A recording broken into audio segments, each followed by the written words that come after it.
At the beginning of this year, I said that Death of a Unicorn was going to be one of my most highly anticipated films for the year.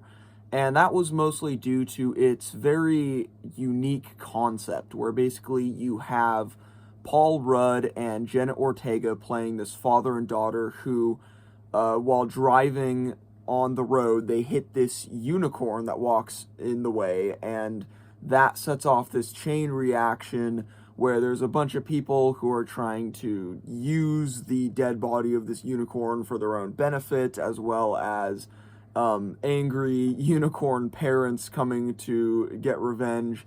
And with A24's incredible track record for making interesting horror films, I thought that this movie might be a return to form for them, and that it might be as good as some of their 2010s movies. But despite its very unique concept, unfortunately, Death of a Unicorn ends up playing out as a very standard monster movie instead of the much more interesting thing that I was expecting and hoping that it would. The movie definitely has its pluses, most of which come from the performers.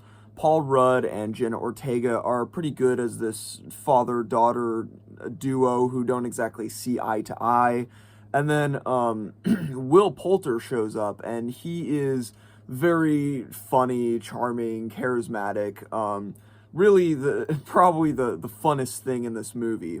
But despite the strength of the performances and some of the admittedly fun elements of the movie, those things just don't quite save the film. Because when it comes to the bigger things that the film is trying to attempt, none of those things really work. I mean, for starters, this movie is a comedy, but the humor just never fully lands.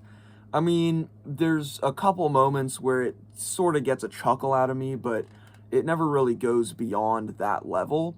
And then it's a horror movie as well, but the horror elements are never really all that great. There's a couple moments that are a little bit tense with some unicorn action, but overall, it's not a great horror film. And when it comes to just the dramatic story that's being told, I don't think this story of father-daughter reconciliation is done in a particularly interesting or refreshing way. It just feels very much like a sort of stock standard character arc that is just kind of put into the movie to satisfy the most basic requirements.